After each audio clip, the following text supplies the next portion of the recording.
rush hour, John F. Kennedy International Airport, one of the busiest in the world. More than 1,200 planes use JFK every day. In the sky, they're stacked up for kilometers, waiting to land. On the ground, dozens more are waiting to take off. The constant stream of airliners can tax the abilities of even the most experienced controllers. The picture, as it's called, that they have to maintain in their head of everything they're controlling, where everybody is, their speed, their altitude, their separation, also includes constant back and forth talking to the pilots, and this is a matrix of information flow in and out of their brains that's just amazing to watch. For the team of air traffic controllers in JFK's tower, it's just another day at work. It's a job that gets more demanding with each passing year. On a busy day in most centers and most departure and arrival controllers, you're saturated. You've got people talking as fast as they can.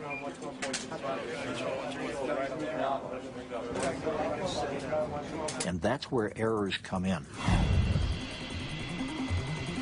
Over the last decade, there's been a 25% jump in traffic at JFK. And New York's not alone. It's a trend that concerns some industry experts. One of the things that I do as an aviation analyst is try to keep a good lock on what's happening, watch where the weak spots are in the system. If there is another major airline accident, God forbid, it's going to probably originate from an air traffic control problem. The solution to the looming crisis is being developed here, the William J. Hughes Technical Center in New Jersey. It's the workshop of America's Federal Aviation Administration. The center has been involved in every major advance in air transportation system technology since 1958. Airport design, aircraft safety and security, communications, navigation. Scientists at the William Hughes Center have tackled aviation's most difficult problems. Today, this plane is at the heart of one of the largest projects in the history of the FAA. They're using it to design a new air traffic system that will help manage more traffic safely.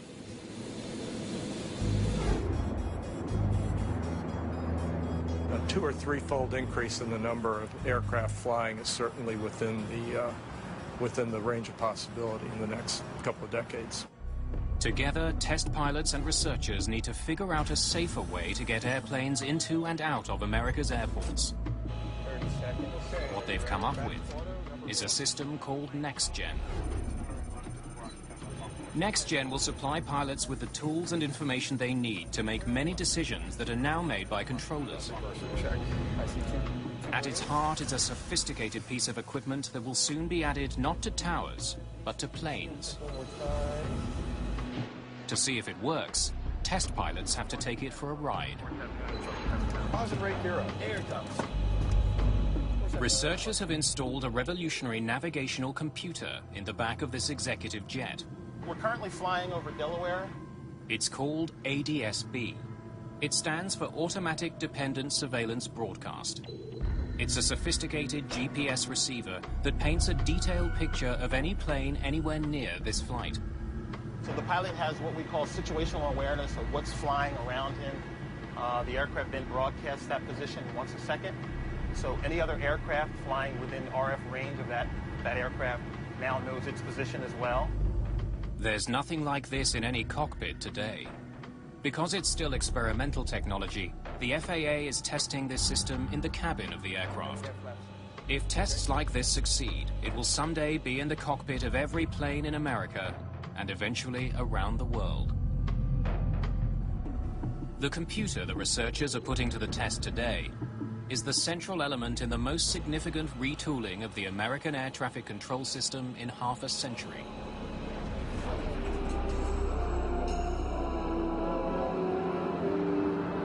In the few years in which they have been operating, the airlines have discovered that their efforts to improve comforts and services have... After the Second World War, Americans were traveling by air in booming numbers. The earliest air traffic controllers stood next to runways. they waved flags to guide planes in.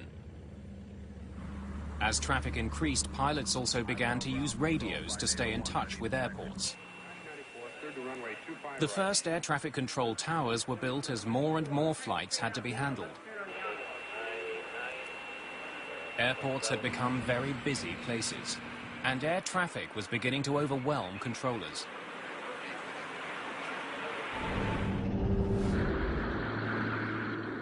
June the 30th, 1956. Los Angeles International Airport. TWA Flight 2 lifts off eastbound for Kansas City.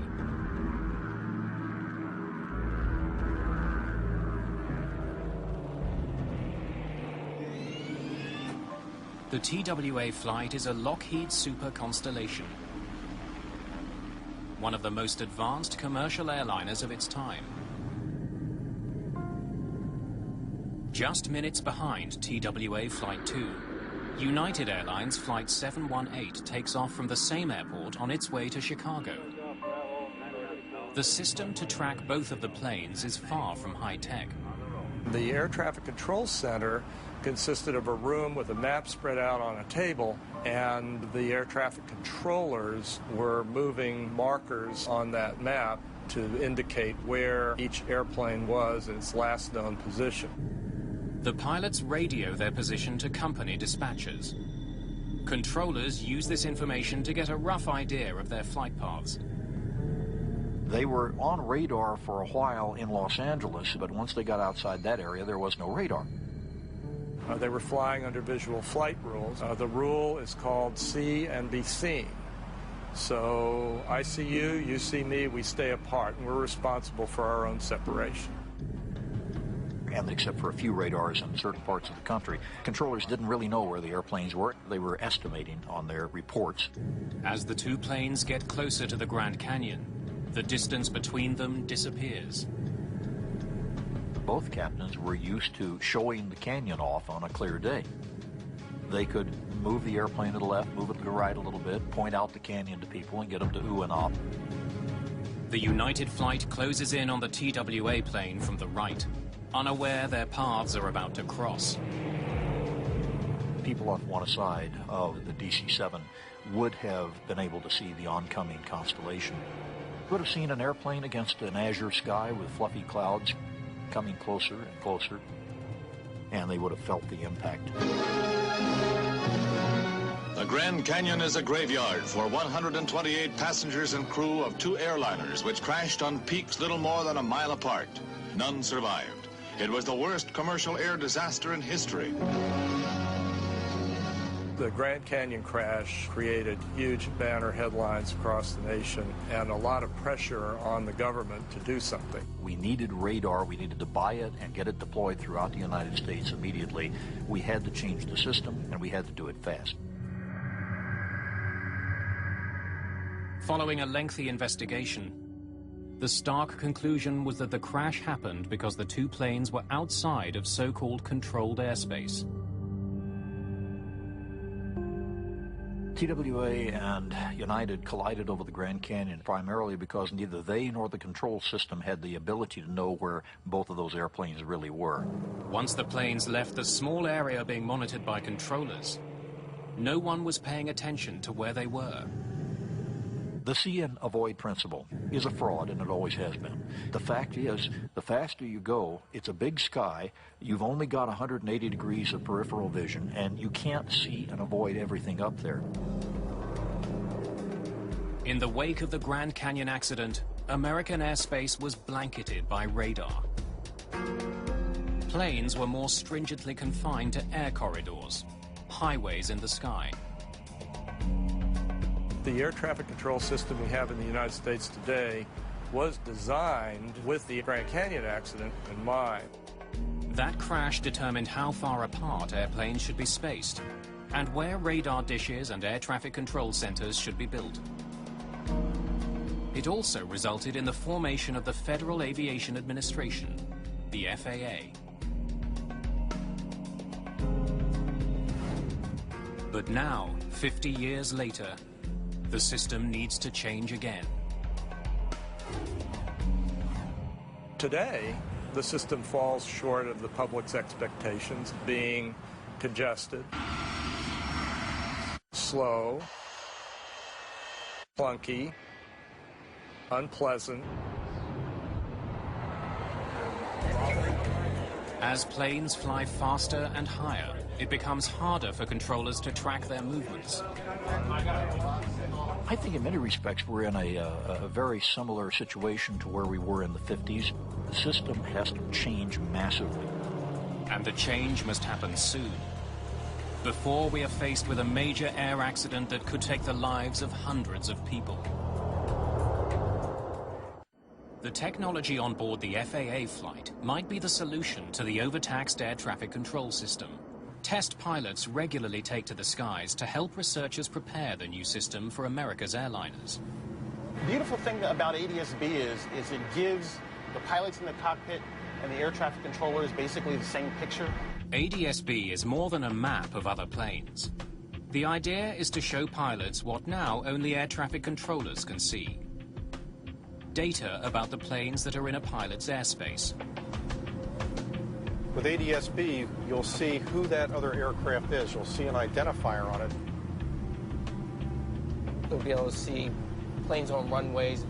You'll see planes in the traffic pattern, and you'll get a better feel for what's going on around you, especially if you're on an uncontrolled airport. We can also see map information. We can see navigational aids. We can also see other airports. Giving pilots all that information in the cockpit will allow them to make decisions about how to get to their destinations quickly and safely. The current system relies on radars for the detection and tracking of aircraft. And radar was a great technology in 1940, but fundamentally it's very sloppy. Today, ground-based radar bounces radio signals off an airplane to calculate its position. It can be off by as much as 2 miles. That's why we keep aircraft 3 miles or more apart, because we're just not that confident of the solution. With NextGen, an onboard GPS unit will constantly receive signals from a GPS satellite. This will tell pilots where they are, down to within a few hundred feet. With a more accurate picture of airspace, airliners will be able to fly closer together. The FAA hopes this will help relieve the congestion at busy airports. Today, only controllers have an accurate picture of air traffic. They use this information to guide pilots around potential problems. The pilots themselves have no way to independently confirm where they are in relation to all other flights. They must rely on controllers to tell them. The weakness of the system was exposed years before next-gen tests began.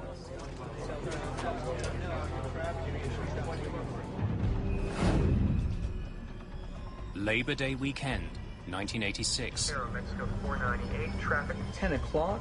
1 mile. Approach controller Walter White guides Aeromexico Flight 498 in for a landing at Los Angeles International Airport. The airspace around LAX is very tightly controlled. It's called the TCA, the Terminal Control Area. As Aeromexico Flight 498 closes in on the airport, Walter White sees a plane he does not expect on his radar. One approach on a flight from Fullerton. Cruising altitude is 4,500. We'd like to follow. Okay, you are right in the middle of the TCA, sir. Roman 66 Romeo, I suggest in future you look at your TCA chart. There was an aircraft that was east of the airport which he became involved in. That was what they called a violator. In many cases, the air traffic that was crawling across his screen, even with transponders, were not reporting altitudes. Walter White hustles the small plane out of the controlled airspace. You just had an aircraft pass right off your left above you. 5,000. And we run a lot of jets right through there at 3,500. But White doesn't realize that there's another plane, dangerously off course. We should be able to see the ocean by now. Take a look at the map and look around the 405. A Piper Cherokee is cutting across the approach to LAX, oblivious to the danger. The Aeromexico flight is just minutes from landing.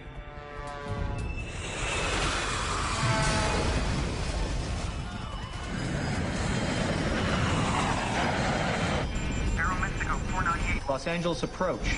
This can't be. The jet plunges towards Cerritos, a suburban community of Los Angeles.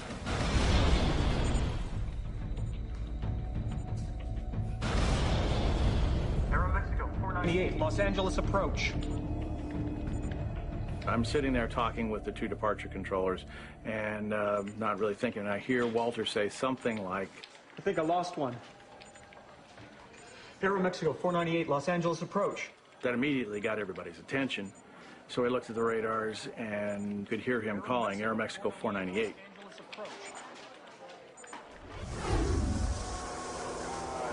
The crash devastates the community of Cerritos.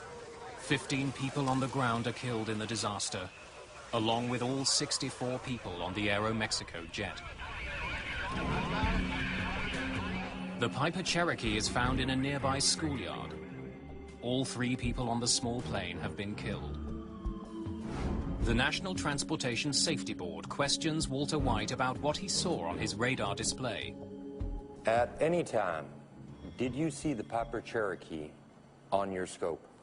No. No, sir. The Piper's target was not displayed. It is my belief that it was not on my radar scope. He was positive that the aircraft was not there for him to see. But when investigators finally get the air traffic control radar records, they conclude the Piper should have been visible. Did you see the Piper Cherokee on your scope? No, sir. But that doesn't mean that the target isn't there. A blind spot is only an instantaneous thing. It's not a continuous thing. He was looking at one and trying to keep it clear. Lost track of another one that just happened to be at the same altitude as the approaching Aeromexico jet.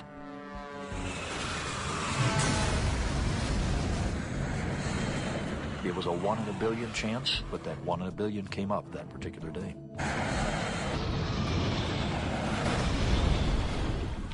The collision over Los Angeles drew attention to weaknesses in the radar systems used by air traffic controllers and led to some much-needed improvements.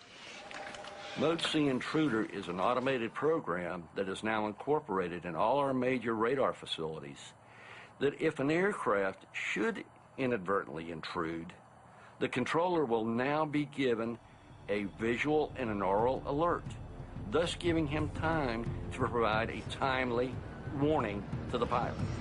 After the collision over Los Angeles, radar systems at the airport were upgraded. The next generation of air traffic management will only use radar if the GPS system fails. NextGen is also targeting another weakness in the current system, the radio. Today, pilots and controllers use radios to talk to one another. We're now descending to 190 and expecting... The system depends on clear, precise language. Misunderstandings are common, and they've caused some of the most tragic air disasters in history. As the FAA test flight flies high, west of Atlantic City, its radio keeps the pilots in touch with controllers. Vector for sequence for the downwind for runway 22. Okay, 100, clear for the ILS.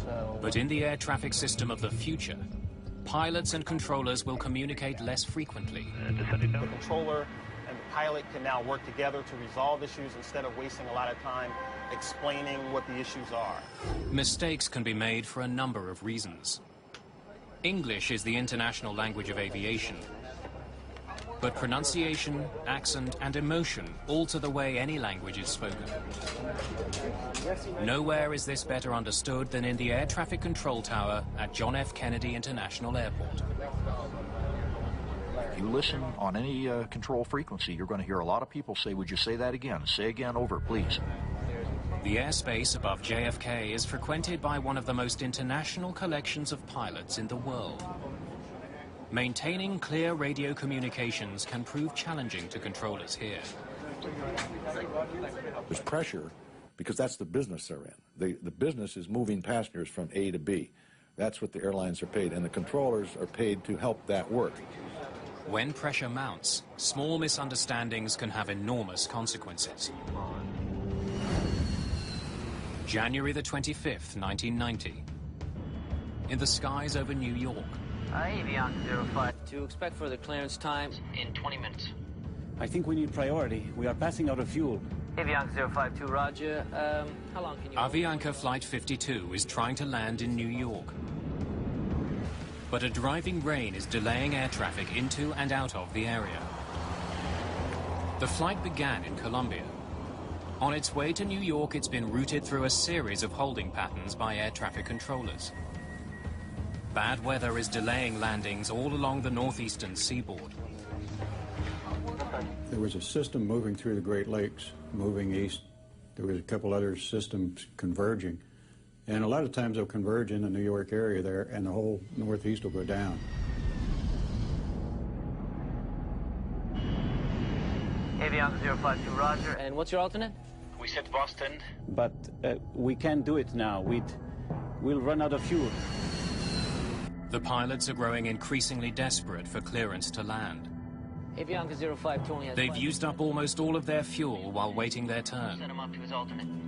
What is his speed now? I'm not sure, to be honest. Slow him to 180 knots and I'll take him. After more than an hour in holding patterns, controllers finally give the pilots of the Avianca flight permission to land.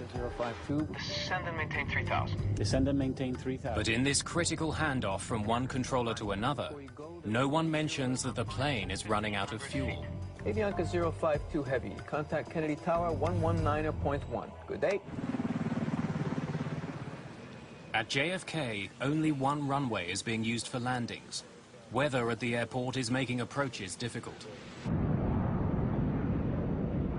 Avianca 052 Heavy, Kennedy Tower 22 left. You are number 3 following 727 traffic on a 9-mile final. Avianca 052 Heavy, roger. Avianca 052, say airspeed.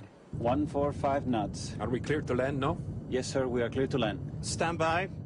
The Avianca crew, when they felt it, they were being handed off to an approach controller now and given a heading and a lower altitude. I'm sure in their minds they thought, well, they even commented on the cockpit voice recorder, we're being handled or we're being taken care of. 4 kilometers from runway 22L, and with fuel running dangerously low, the flight hits ferocious winds. This is the wind shear. A dramatic change of winds throws the aircraft off its descent path as it makes its approach. Glide slow. Glide slow. Glide slow. Glide slow. The runway, where is it? I don't see it. Look. I don't see it. The plane is thrown towards the ground by the winds. Look. Look. The airplane was about 200 feet above the ground, about 2 miles from the runway, which was well below the glide slope and very dangerous. So the airplane almost crashed on its first approach. Give me the landing gear up. Landing gear up. When you get a missed approach, it changes the whole ball game. Request another traffic matter. Executing a missed approach. Avianca 052 Heavy. The fuel tanks aboard Avianca Flight 52 are all but empty. Another approach on the airport will be nearly impossible. Controllers in New York will have to try once more to get Avianca Flight 52 safely to the ground. That's right, to 180 on The heading, and we'll try once again. We are running out of fuel. These guys were out, and they didn't say we were out. And he allowed the approach control to vector him way out in the original pattern and 15 miles north of the outer marker again. Advise him we are in an emergency. Do you tell him? Yes, sir, I already advised him. But the first officer neglects to use the word emergency in his radio transmissions to the tower. He only mentions that his fuel is low. 052 Heavy, contact approach on 118.4. Approach, Avianca 052 Heavy. And it was apparent from the voice recorder transcript and tape that the captain was not understanding the first officer's radio communications that were being made in English.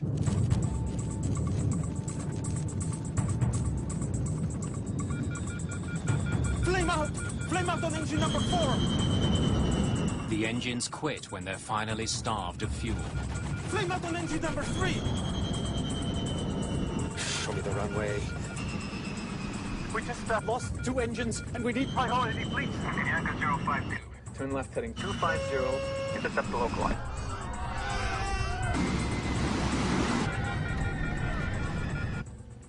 Without engine power, Avianca Flight 52 crashes into a residential neighborhood on Long Island.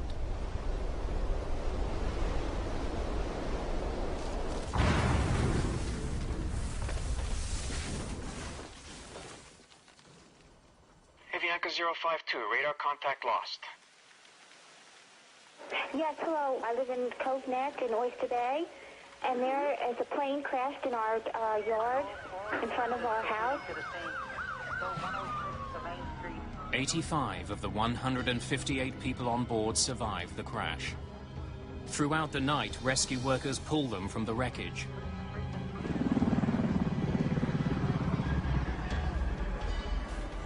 Investigators from the National Transportation Safety Board arrive within hours.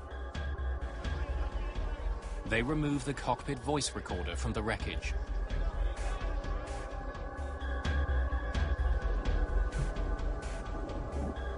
The condition of the aircraft was really astonishing to see that that much of the structure was left in the condition that it was in.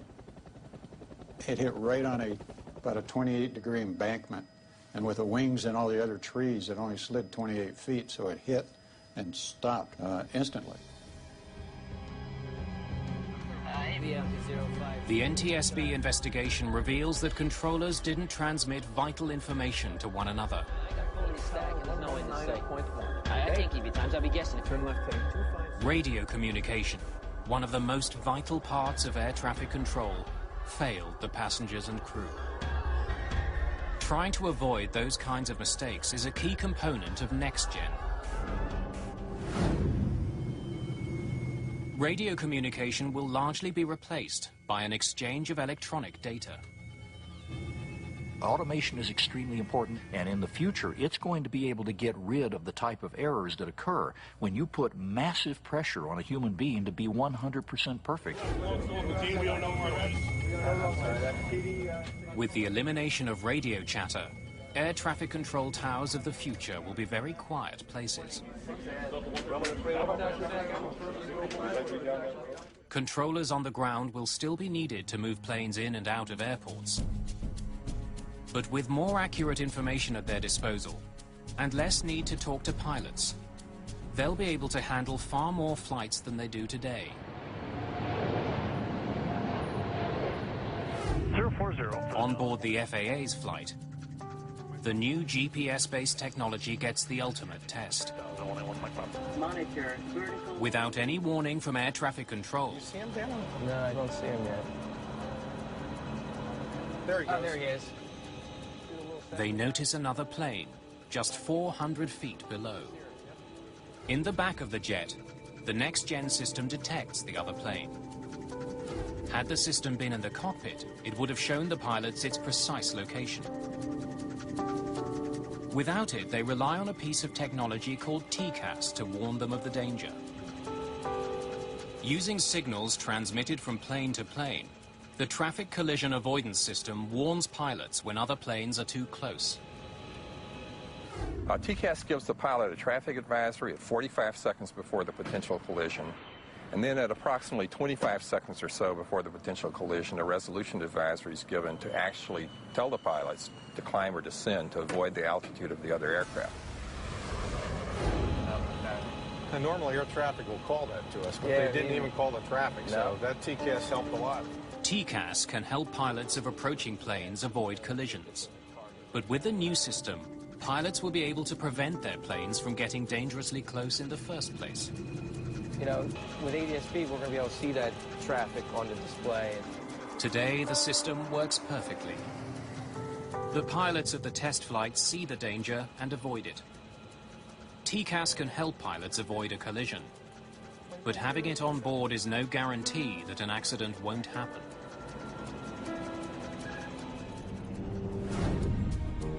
September the 29th, 2006. A small business jet flies high above the Brazilian countryside. The pilots will fly to Manaus in Brazil before taking off again for New York City. Brasilia, November 600. In the cockpit, Co-pilot Jan Palladino is having trouble maintaining radio contact with air traffic controllers. November 600 X-ray Lima. He tries different channels, but still no one responds to his radio calls. Brasilia, November 600. It's unusual for pilots and air traffic controllers to be out of contact for such an extended period of time. Brasilia, November 600 X-ray Lima. November 600 X-ray. Finally, after 12 attempts, Palladino gets through to controllers. No set. Contact 1, 2, 3, 1, 2, 6, decimal 5. Sorry, say frequency one more time for November 600 X-ray Lima. But Palladino can't understand the garbled radio transmission. Brasilia, November 600 X-ray Lima. Then the signal disappears altogether. The jet follows the Brasilia air corridor en route to Manaus. But traffic along this corridor runs in both directions. The airway system between Brasilia and Manaus is very simple. It makes airplanes fly northbound, maintaining even levels, and airplanes flying southbound, maintaining odd levels. A little more than 2 hours into the flight, disaster strikes.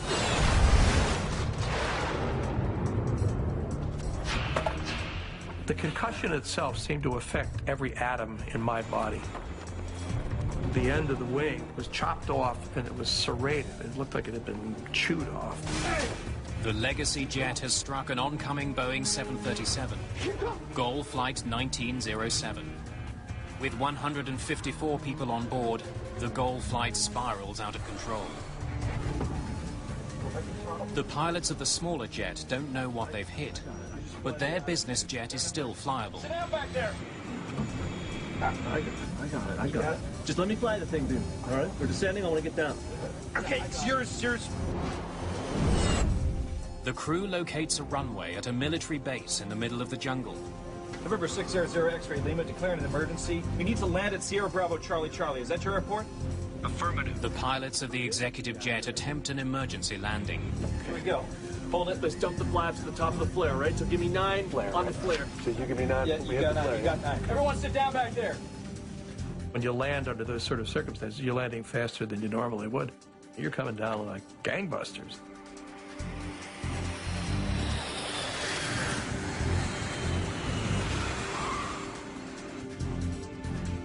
Good. You got it. Hold it. You're good. Woo! Good job. Oh, man. Oh.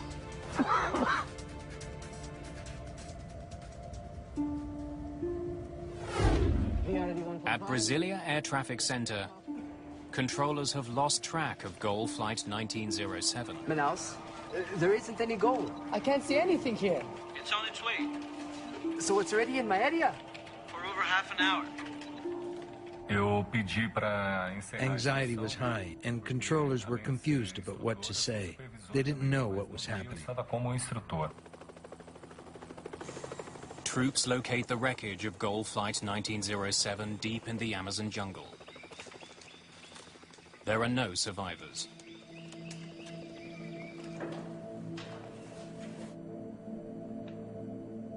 Investigators learn that the Legacy jet and the Goal flight were flying along the same air corridor in opposite directions.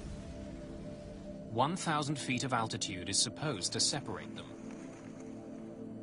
Investigators interview the pilots of the business jet. We were proceeding northwest on course to Manaus at 37,000 feet. Okay, we were attempting to contact Brazilian control. Did you say you were flying at 37,000 feet? Yes, that's right. Flight level 370. We never moved from that.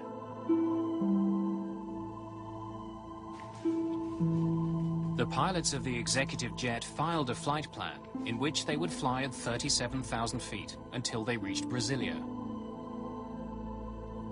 There they would descend to 36,000. The flight plan calls for you to descend to 360 at Brasilia.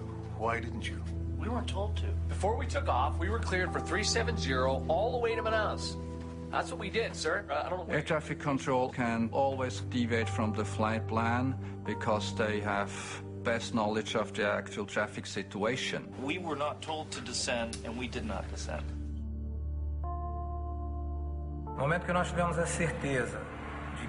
Once we knew for sure that both planes were flying at the same altitude, we knew there would be a lot to investigate on the side of air traffic control. Can you call up the legacy jet screen for me? Na tela radar, nós recebemos a informação de velocidade, On the radar screen, we see the altitude, the speed, and the transponder information of each plane. código transponder da aeronave para a identificação de cada aeronave.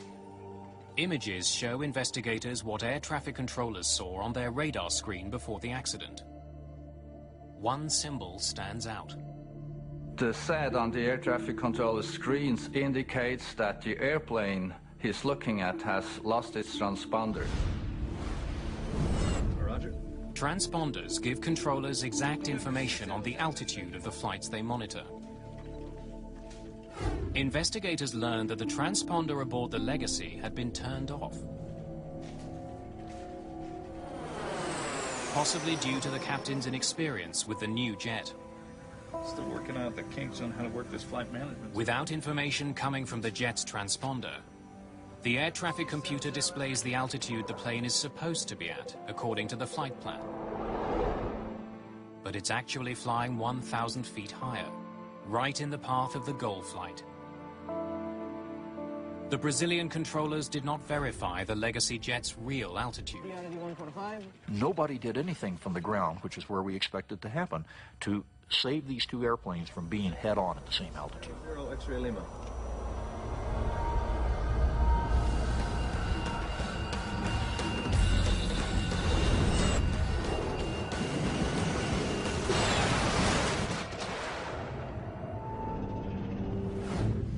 Back over Atlantic City, pilots are preparing to bring their test flight in for a landing. Today, the flight has to stay within tightly confined boundaries set out by air traffic controllers.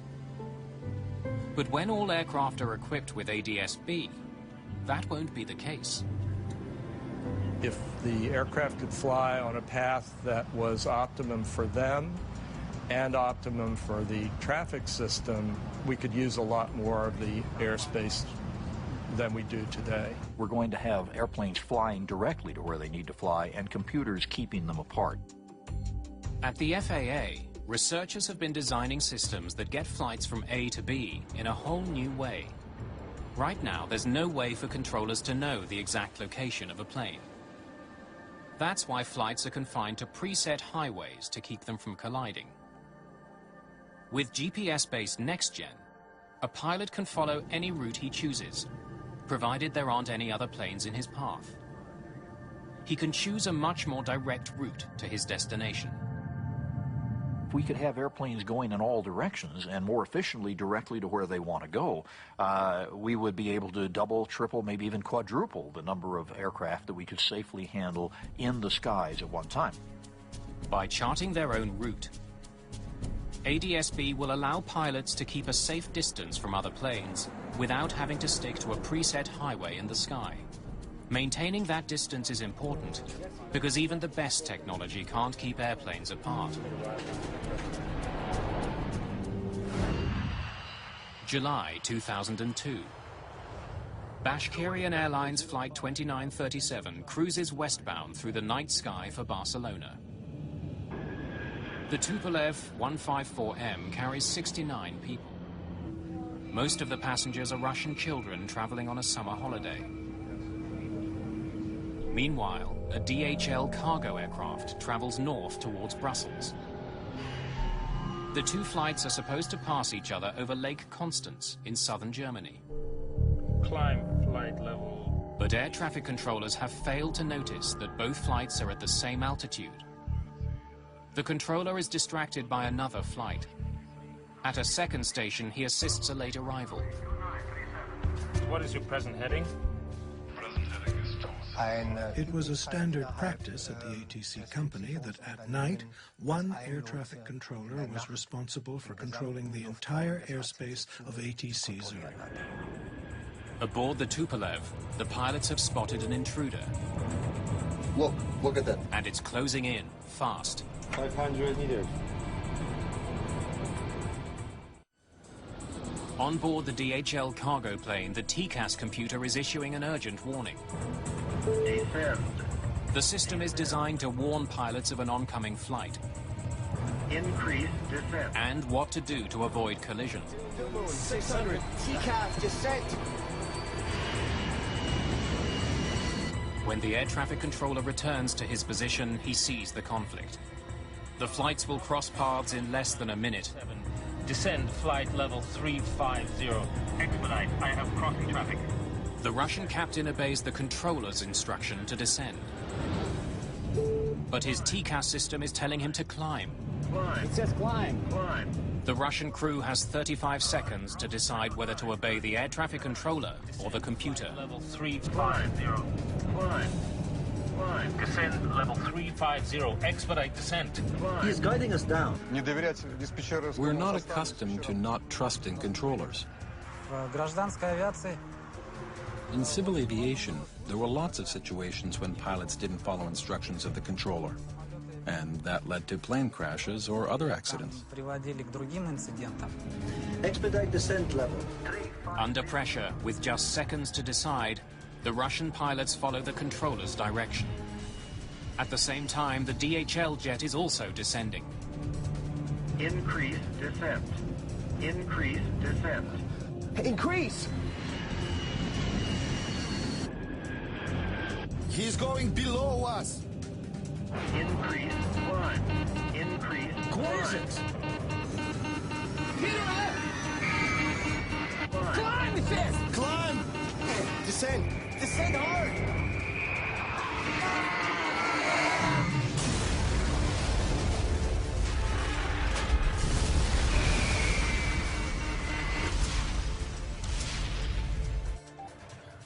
Bravo Tango Charlie 2937. Bravo Tango Charlie.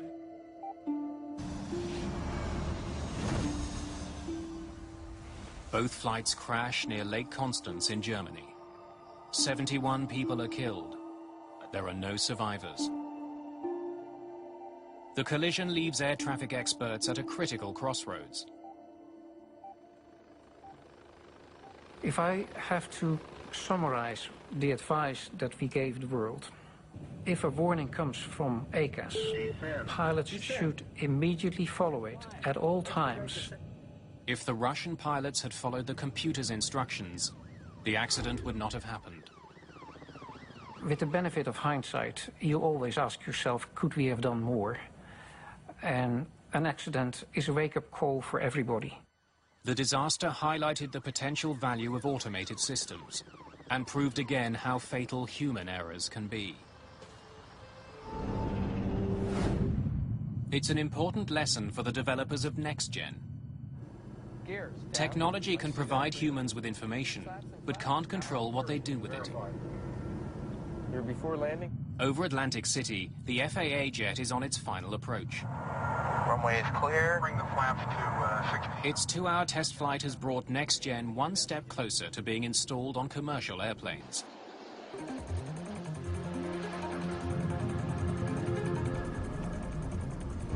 Nice job, guys. 2 reversers. Speed's at 90. I got the ocean. Over the past 50 years, air traffic control has evolved tremendously. Human error, technical difficulties, and poor communication have taken the lives of hundreds of people and uncovered deadly weaknesses in the current system. Today, those weaknesses are one step closer to being fixed. I think the next-gen system, as it has evolved now, is really going to be excellent. It's going to start in the direction that we need to go for the future. The elements that make up NextGen will be introduced slowly over the next decade. Piece by piece, a whole new system of air traffic control will take shape in the US and ultimately around the world. That's what airplane people do. They react to the challenge and develop a new way of flying. If Next Gen lives up to its promise, that new way will mean fewer delays and ultimately fewer accidents.